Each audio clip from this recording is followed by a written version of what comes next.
So let us talk of work measurement. See, by now what we have done is we have talked about HRM in operations management, and HRM has spoken about what uh, things related to HR operations manager needs to be a little careful about. It is talking about the job design, the job continuum, job description, job enlargement, job enrichment. So all those things, an operation manager also needs to be aware about. One more thing which actually deals with HRM in operations management, and that is about work measurement. If you would recall, right from the day one when we have started the discussion on productions and operations management, we have been talking about standardization. If you can recall the very first discussion that we have had on productions and operations, in that we were talking about that musket thing, wherein a musket, which was like that kind of revolver kind of a thing, that was being made from by small pieces, and now as it was made up of small pieces, so one piece can be assigned to one individual, and hence this one individual is working on that piece and again and again and again and again. So hence we were talking about the standardization. So we have also talked about the concept of assembly line coming from Henry Ford, wherein one individual was working only on one task, because the larger task was being broken into many smaller tasks. So when we were talking on those lines, then there was this inherent question. Now suppose you are talking of this assembly line. In this assembly line, the larger than life question which comes to us is, suppose you have a assembly line and you have five people working five different tasks. How on earth are we going to decide how much time should we give to one individual to complete one task? Now suppose one is fixing a tire.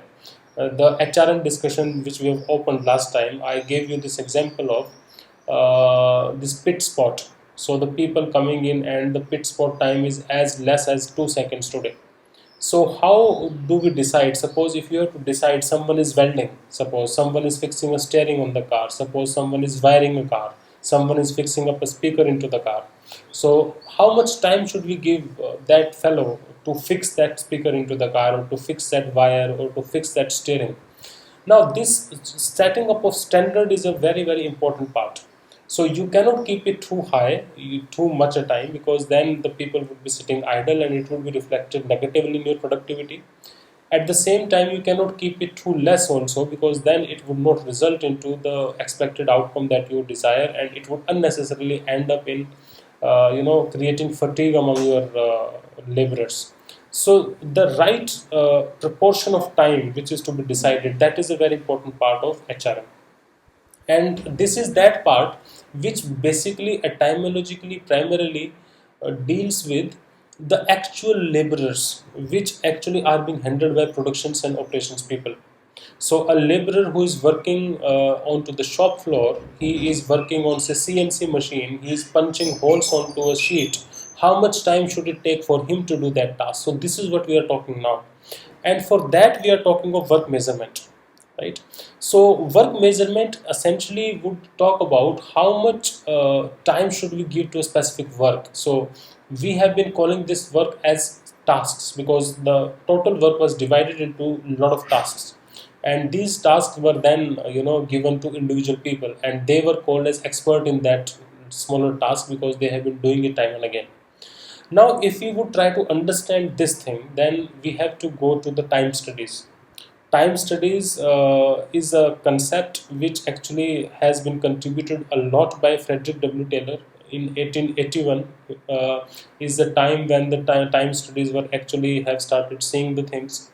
So what it is about was, if at all we have to decide how much time should we be giving to any laborer who is working on task which is a task. So we need to actually take the sample of workers, and then we need to see that on an average how much time a worker is taking, right? How much time a worker is taking to complete this task. And this is one of the very primary methods and mechanisms of looking at it, and then we do some additions and subtractions from those things, and then we kind of decide that this much of time should be given to it. So what we are essentially talking about is we are talking of establishing the standards. This is what we are talking about. We are talking of establishing the standards. So standards means how much time should we give for one specific task, right? So what do we do is there are some steps which are mentioned. So the first step is going to be the define the task which is to be studied. Second is going to be dividing the task into small precise elements. This is not the first time that we are discussing this. We have been doing this since we have started the discussion on productions and operations management, because we have always been talking about dividing a larger task into smaller tasks. So this is that part. Then this is the sample size. How many times? So we are talking of this time thing, we are talking of how much sample size should we collect when we are trying to measure the performance, right? This is about the sample size. And then suppose we have decided that 10 times we will do it, so we will record the time for 10 of the samples that we have taken, and then we will compute the average observed time. So how much time in 10 different times when the same task was done, how much time was taken, and then we will take the average time of that, and then we will do something to this average observed time by bringing in the concept of performance rating, and we will discuss what is that rating, and then we will compute the normal time for each task, and we will discuss this what is normal time, and then we will add the normal times for all the tasks, and then we will compute the standard time. So what we are talking about here is, now let us suppose this is W, which is the total work. Now this is suppose divided into A, this is suppose divided into B, and suppose C, and suppose D. Suppose there are 4 subtasks that this entire job is divided into, right? So this is the first thing. We need to know that what task to be studied, that is W task. Second question is divide the task into precise elements. So we say A, we say B, we say C, and we say D. So these are the 4 parts in which this is divided. Now what we will do is we will bring in the laborer. So we will bring the laborer 1, L1.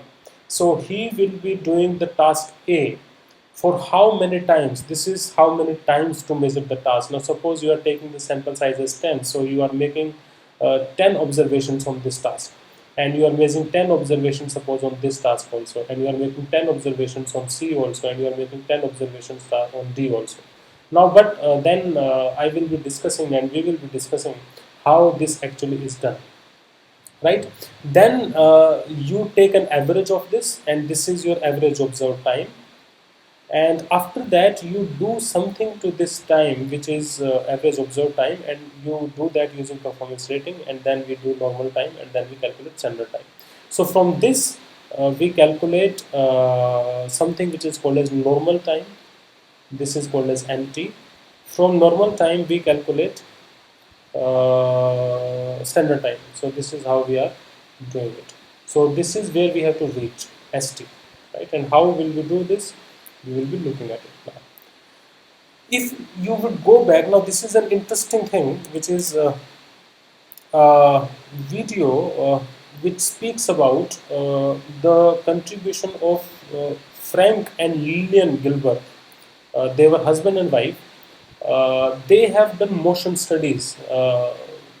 And what were the motion studies? This is an original tape which actually was belonging to the Society of Advancement of Management, wherein they have actually used the 35 motion picture film over 250,000 feet wide long, wherein they have recorded the people how they are actually working up the stuff, and then they have recorded this, and then they have kind of tried to look at the various things, and then they have calculated the observed time and the normal time and all that.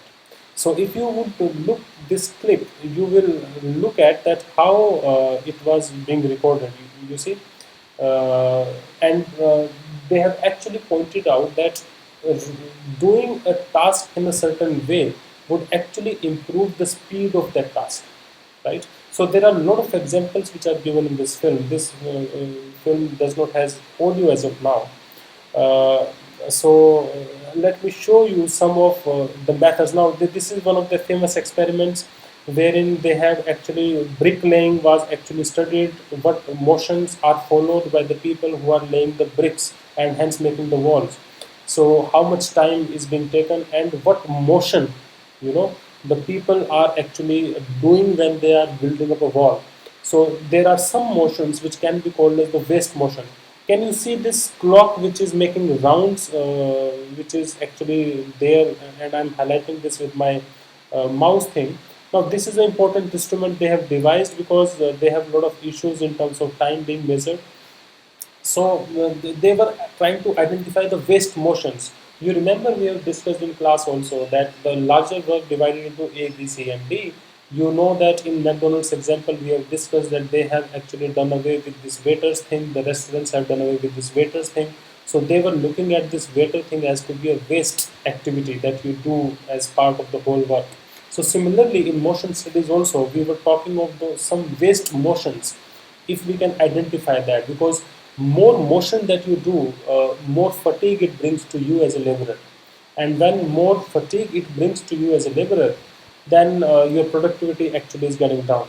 And this is how we actually are kind of looking at all those stuff, and this is how we have to be a little bit careful about how we can actually understand what is the motion that people are actually engaged in. Now look at this hand now, which is onto a brick. This is a specific motion which this individual is following.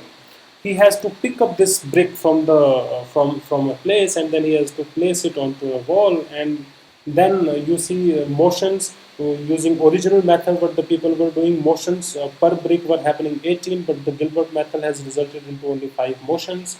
Bricks per hour 175 they were doing before the Gilbert has suggested that this is what you should do, and the bricks per hour which they were lying after his suggestion was 350, and productivity hence has increased by 200%. So this is another experiment of one hand motion and two hand motions. You see how what is the speed of this man who is kind of stamping onto a stamp paper, and then two hand motion pattern, which actually was 21% more productive than the other people. You see the speed now. So this is what the Gilbert has been able to do, and this is all the motion studies. And we were talking of 61% more output than the one-handed method and all. So this is all and this is with foot. So he is using his foot also. Pressing the foot would actually make the stamp to come down, and he is using his both hands and all that. So these were all motion studies. As you talk of Hawthorne experiments, those who are interested in HR would and should go to Hawthorne experiments in details. Similarly, here, these are famous experiments that the Gilbert couple has done. And out of these experiments, these are called as classic tapes, wherein they have studied in very early times how the motions can be studied. I mean, they were so much particular about the motion thing that even if you have to take a glass of water, how much movement your hand is doing to pick up that glass and to keep it back at the place where it should be kept. Now all that kind of getting measured. So they were actually interested in finding the waste motion, because the energy that you are spending in doing your leisure activities like drinking the water, they want that this should be utilized into the production, not in picking up the water. So make the water available to him at such a place so that his motions are minimum to carry out that activity, right? So what this slide is actually talking about is that we have already talked about the other 4 things which are in the beginning, because the define the task to be studied. I have told you task into precise elements A, B, C, and D. How many times to measure the task in the sample size, and recording the time. I have already shown you the Gilbert tape, so you can easily measure the time being taken by the laborers when they are doing something on this. Now something which So in is third step, you have written this decide how many times to measure the tasks. It Mhm. means that if a worker A is doing like 100 tasks a day, so randomly we will be choosing 10 out of the 100, and we will be taking the average of this 10 tasks for every 4 or 5. How many like persons are there who are working? see the answer to this question lies into statistics. See, I hope you would recall from our discussion of Six Sigma. There I have discussed about Z thing, and in Z there was this N thing also. I mean the same formula. If I can write down this formula for you people, the same formula actually can be used to calculate the sample size also, right? So this Z formula, the Z equal to, if you can recall, was x minus uh, x bar and divided by sigma. So sigma, if you can remember, that was sigma divided by square root of n. This is something that we were talking about.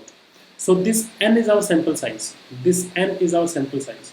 If you would solve this equation from the sampling distribution that we have done on that day, so the n would come out to be sigma square and d square. Oh, sorry, it is not sigma square. This is not sigma. Let me cut it down. No, it is right. If you can solve it, so sigma n would go there, and this is d, so it would become d divided by sigma and then n and square root, and it will become z. Sorry.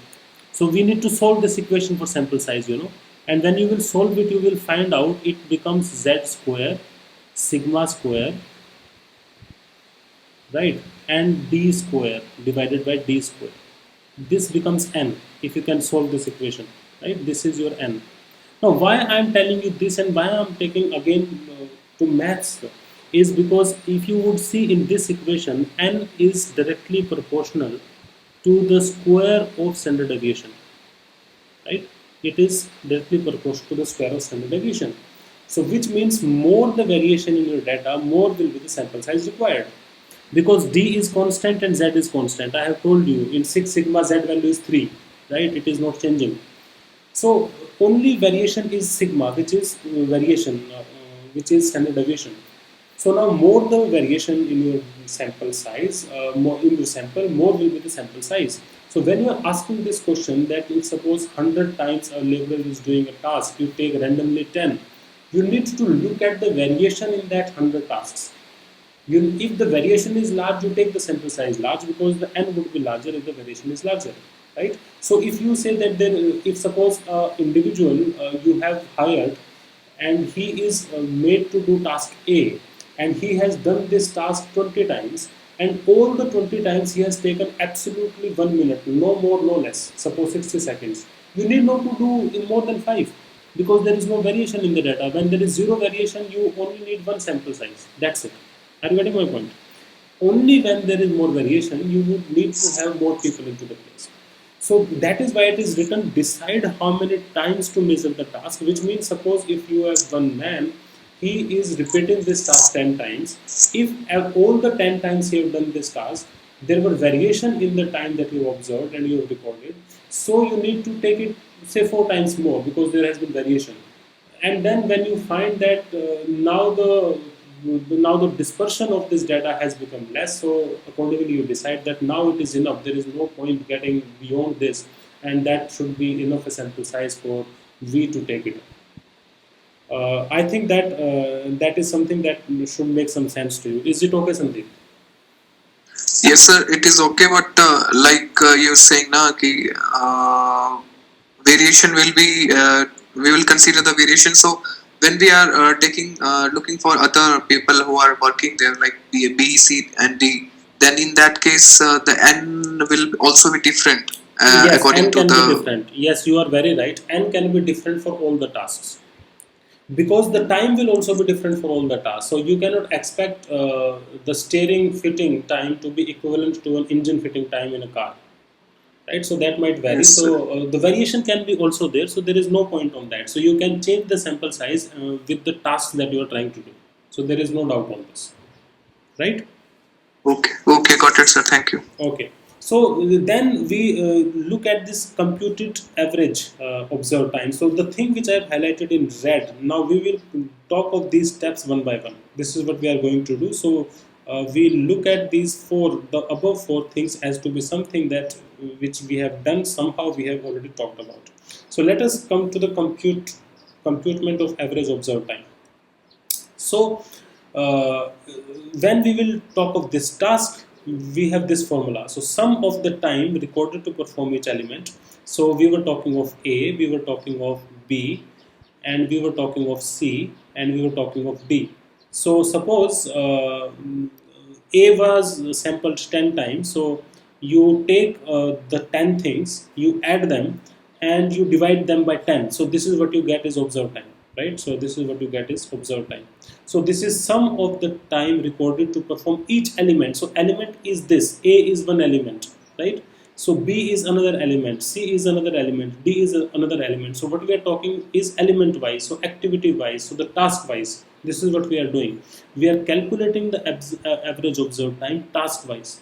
We are calculating it task wise. So a task, how much average observed time we have, right?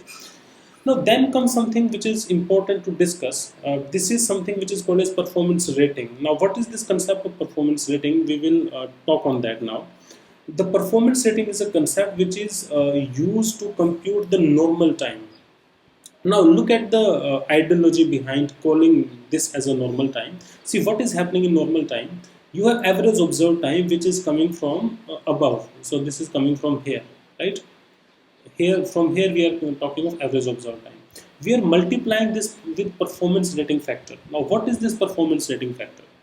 As the name itself suggests, the ideology here is that this average observed time that you have taken here, that may not be the normal time which a normal individual would do. Now, what do we mean by that is, maybe the individual that you have picked up, the laborer that you have picked up, the man that you have picked up, the manpower which you have picked up, he may be little more active than a normal man, and he may be little dull than a normal working man.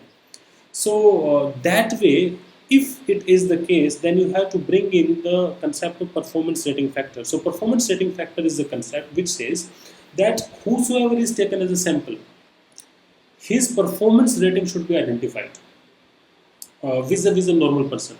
So what is this concept of performance rating is? Let us spend some time on this.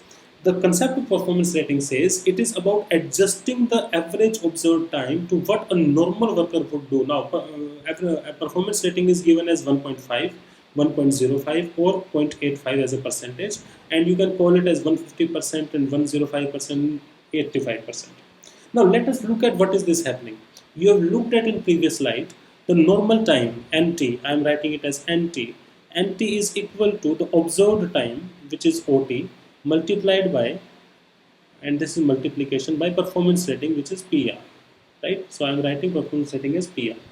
Now look at this. Now hypothetically, suppose my observed time, average observed time is 1 minute, right? Now, just to understand the concept, I am taking it as 1 minute.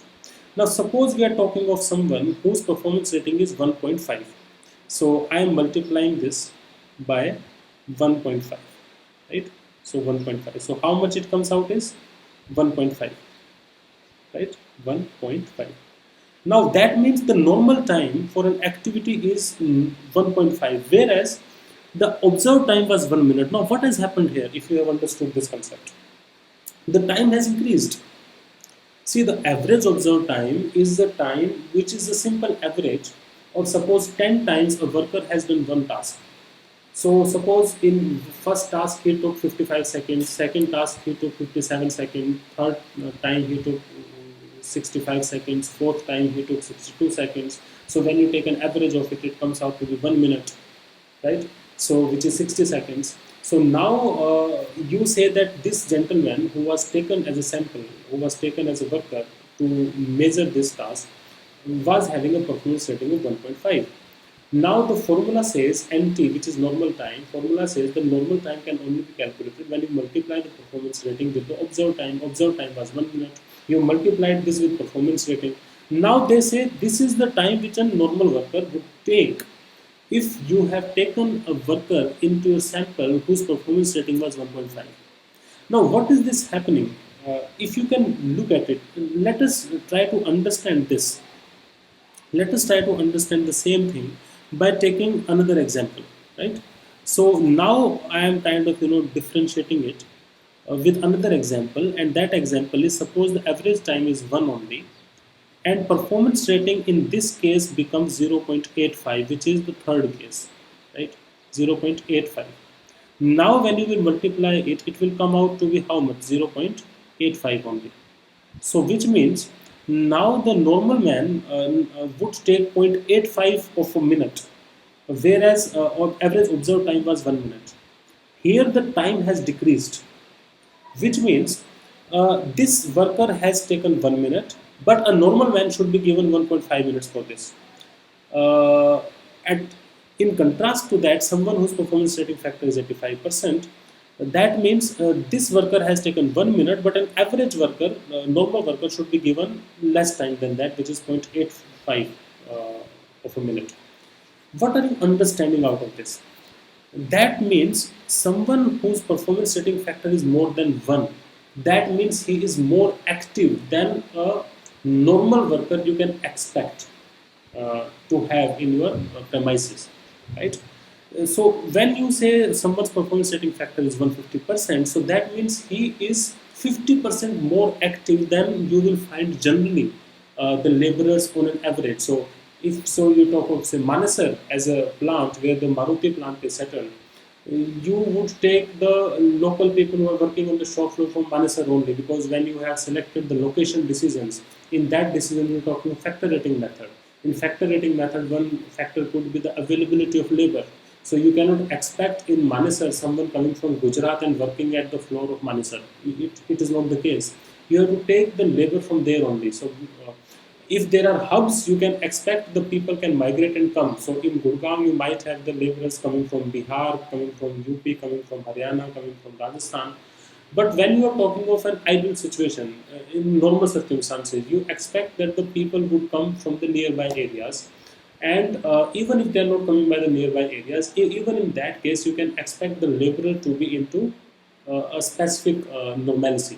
And the sample that you have taken, you have to evaluate that sample in comparison to the normal workers that you are expected to find.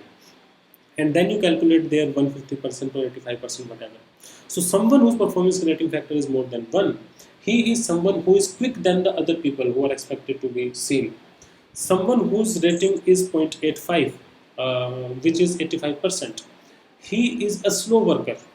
He is a slow worker, and the normal worker that you will find would be more active than this. So because 150% was a active worker, so he took 1 minute. So someone should be given 1.5 because he was more active than normal people. So normal people would get more time. So even if an active worker had taken 1 minute, so a normal man would obviously take more than 1 minute. So 0.85, that means he is a slow worker. In sample you had a slow worker. So if slow worker is taking 1 minute, then a normal worker would obviously take less than 1 minute, and that is 0.85. So this is the running concept of performance rating factor. And Sir, how we will assign this performance rating, that this guys will be assigned 150% and individual another person 85%. And literature, how, from where this concept came of performance see, rating? first thing first, from where this concept came, this concept has come from the point that you might end up in working at a place where the people would be different. Now, suppose if Mercedes is having their plant in USA and you are having a plant of Mercedes in India also, so maybe the people are different. Maybe their speed can be different. Maybe they can be more active. Maybe we are a little slow from them. That is one thing. The concept, from where the concept is coming up, the concept is coming from a normal thing, that you may end up in choosing a sample which cannot be or may not be equivalent to on an average that you will find the people on. So this variation has actually landed up with this concept of performance setting factor, number one. Number two is, how do we decide, is it going to be 1.5 or it is going to be 0.85? Now the literature says it is a subjective matter, right? Or you can still do a little bit of research around this. The set standards already, you can calculate this gentleman who is your sample. You can then kind of look at his performance as against the standard sets already, and then you can find out that he is high onto the performance rating or he is low onto the performance rating. right? So there is an argument that might come up that why on earth do we take someone who is active and who is slow? So nobody asks you to take someone who is high on performance rating or low on performance rating. It would be good that if you can take a normal man also into the sample. In that case, his performance rating factor would be 1 only, and that would not impact the time, because anything getting multiplied by 1 would come out to be the same thing only, right? So, but in case if the sample worker is active or slow, then the performance rating factors makes a lot of difference, right? So I hope this is how we can try to understand this concept, right? Okay, sir. Okay, sir. Okay, so now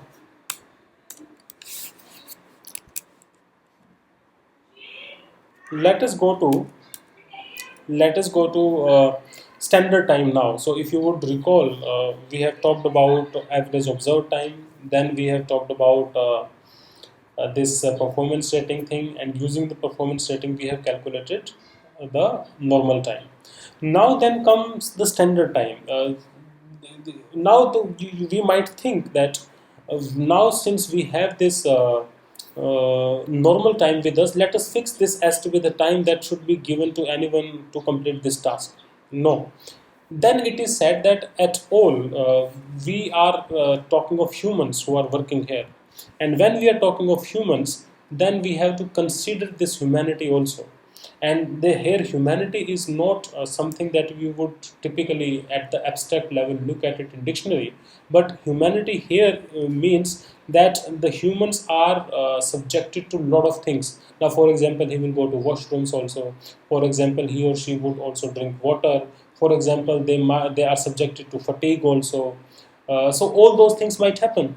So those things are actually kind of they say is not considered when you were observing the time, because see, you are taking say sample of only 10 times. A average worker who is working for 8 hours in a day, he might be working on the same task for 500 times. Someone who is fixing a tire onto a car, in a day he might fix tires on 300 cars in a day, 500 cars in a day, whereas you are only taking sample for 10 times, you are only taking sample for 12 times or 13 times. So he or she can continuously work for those 10 and 12 times for when the sample was taken. But when you expect him or her to work continuously for 500 tires, it is a kind of it is a kind of something which is more than uh, one can be one is capable of doing. So in those cases, they say that we should be considering this time also, wherein the people go to their own personal needs, to their fatigues, right?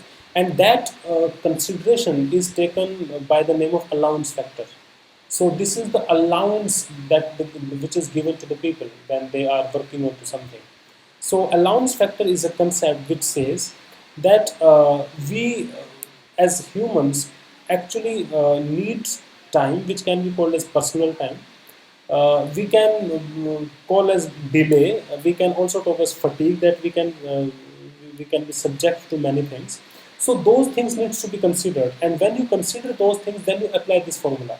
We already have normal time with us, so take normal time in the numerator, and then you take in denominator 1 minus allowance factor, right? So whatever is allowance factor that you give. Now, for example, generally when you set the time, standard time, 4 to 7% of time is actually kept as personal time allowance. So which means, suppose you were taking 1 minute, so you suppose by doing this normal time thing, you calculate the normal time is 1 minute. So then 1 minus allowance factor, which is 4%, you take zero point zero 0.04 here, and then you calculate it, and then actually it gives you the standard time. So that time is also kind of considered. So the fatigue allowance is considered. If you would go into the literature, and if you would go and you will try to understand it, you would invariably realize that industry-wise this allowance factor can change. So this allowance factor can be as much as 15% for some industries. It can be say 4%, 5%, 6%, 7%, depending upon the policies of the companies and all, right?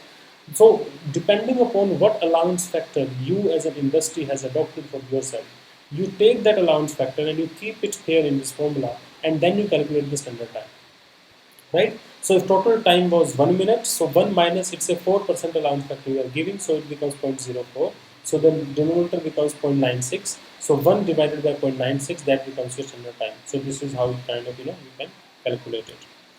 So to make sense of it, let us solve a case, hypothetical case, and that would tell us something which is important to note in context of the calculation of standard time. Now, for example, we are talking of dispatching a letter, right? So, for example, dispatching of letter encompasses three tasks. So, first task is composing and typing a letter. Task B is type envelope address, typing the address onto the envelope. And task C is stuffing it, stamping it, seal it, and sorting the envelopes and dispatching it, suppose. So this is the entire task which is composed of three things. Then you have taken the sample of 5, so which means 5 times you will be measuring it. So you have first cycle, which is the first time, the composing and typing of letter has took 8 minutes. Second time it took 10 minutes. Third time it took 9 minutes. Fourth time it took 21 minutes. Fifth time it took 11 minutes. Right? So this is how we are looking at it. So this is 21 minutes.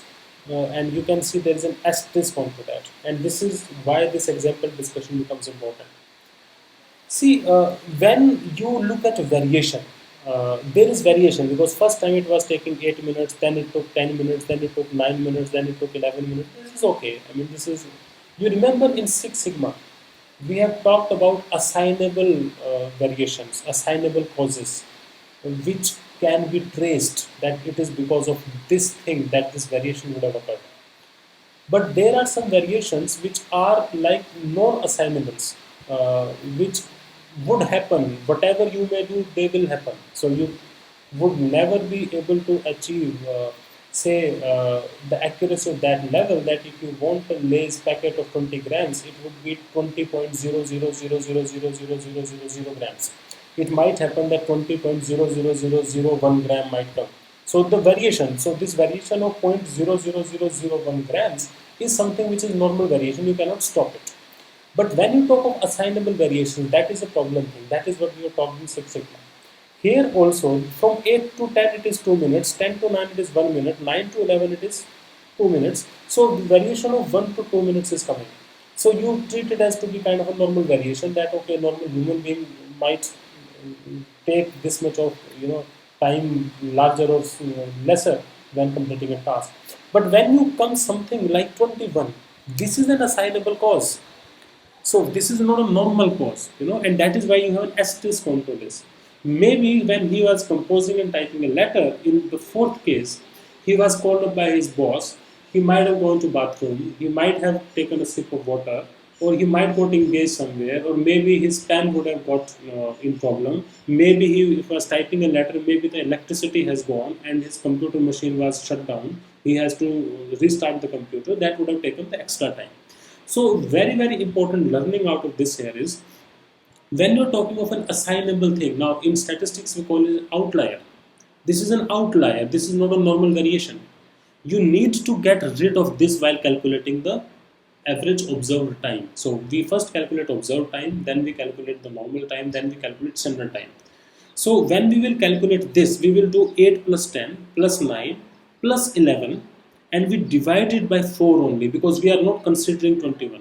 And 21 is not in our consideration. Important point to note because it is outlier. It is an assignable cause. Similarly, typing the envelope address, suppose it is taking 2 minutes, 3 minutes, 2 minutes, 1 minute and 3 minutes. So that is okay. No assignable cause in that. Stuffing and stamping it, so 2 minutes, 1 minute, 2 minute, 1 minute. Oh, but it has come 5. So that is also kind of an outlier, and we also do not take this. Right? So this is how this example tells us that we can actually also have some assignable causes, some variations which can very easily be traced back, and we need to be careful about those things. If we take 21 into consideration, now you can do the simple maths. You do an average of 8, 10, 9 and 11, and then you do the average of 8, 10, 9, 21 and 11. you see if you include 21, the average time would shoot up because of the simple statistical property of central tendency. Because mean is a central tendency, average is a central tendency, that it is very sensitive to outliers, which means it is very sensitive to extreme values. 21 is an extreme value here, so it would take the mean up, it will shoot the mean up. So that would unnecessarily giving us a normal observed time, which actually is wrong, right? So we need to get rid of this. Then someone who has been composing and typing the letter, suppose his performance rating is 120%. Similarly, someone who is typing envelope address, let it be 105, and someone who is stuffing and stamping and sealing, let it be 110%. So that way, we then come to this thing, which is calculating the average observed time for A, which is 8, 10, 9, and 11. You only divide it by 4, and you do not take 21 as an observation. That is what we already discussed. And it is 0.95 minutes, 9.5 minutes. Then for B, you calculate it as 2.2. Then for C, you calculate it as 1.5 minutes. So now what we have done is we have calculated the average time for all the activities that are involved in this task. Then we compute the normal time. So for A, it would be 9.5 multiplied by 1.2, which was performance rating, and it comes out to be 11.4, right? So because this man was more active, so if active man is taking 9.5, so a normal man should take 11.4 minutes, which is much more than what this gentleman took.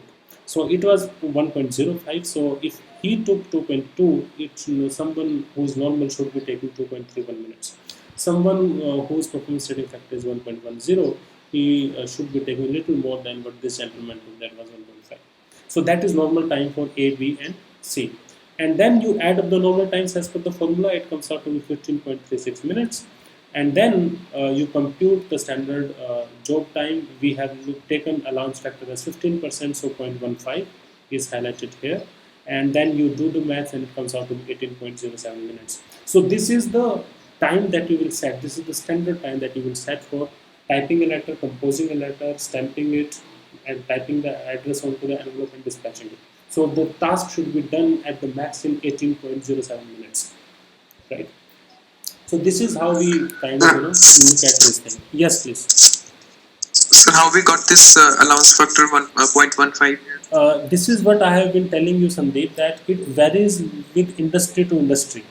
Some industries take allowance factor as 15%. So, for example, heavy machineries, where the people are subjected to more fatigue, more harsh conditions, right? Suppose someone who is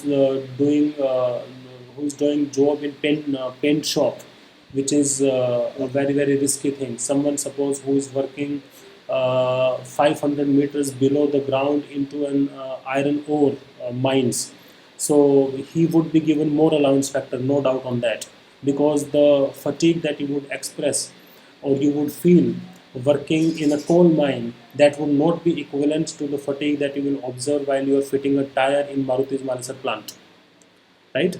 So industry to industry it varies, and industry decides on that this is how much we should decide as far as the allowance factor is concerned, right?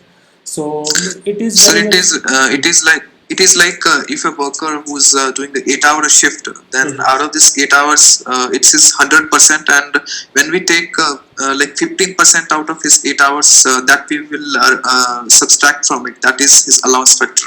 So what I'm getting, I think so. This is an indirect method of understanding it, but the point is, Sandeep, that look at this. Without allowance factor, he should be able to complete the task in 15.36 seconds. With allowance factor, he is given 18.07 minutes. So, which means if you will subtract the two, how much will you get? You would get around and around almost almost 2.75 minutes. Hypothetically, I am saying, right? So, which means for one typing, composing, and dispatching a letter, he is getting almost 3 minutes extra because of allowance factor. Hypothetically, I am saying this. So suppose if in his 8 hours of shift, if suppose he dispatches 25 letters, or how many letters he can dispatch, you then calculate how many letters in 8 hours he will be able to dispatch when one letter should take 15.36 minutes, and how much letters would he be able to dispatch when for one letter he is given 18.07 minutes. Are you getting the point? So Yes, sir. in Got it. this case, he has to send less letters, right? Less letters. In this case, he has to send more letters, right? Yes, sir. So, which Yes, sir. means you can, when you were saying that in totality, this is how you are looking at it, you can look at it that way also. Because, see, you tell me that in 8 hours, I have to dispatch 10 letters, or I have to dispatch, say, 8 letters, and then you have to dispatch 10 letters. So, obviously, I have more free time than you because I have to dispatch 8 and you have to dispatch 10. Are you getting the point? So you can take Right, it, sir. you can take it as a whole day free time also, or you can also take it as time that is given to you per task, or per full complete task that is given to you, right? So this is how we kind of Right, sir. make sense to it. So this is I think we can look at it in this way, right?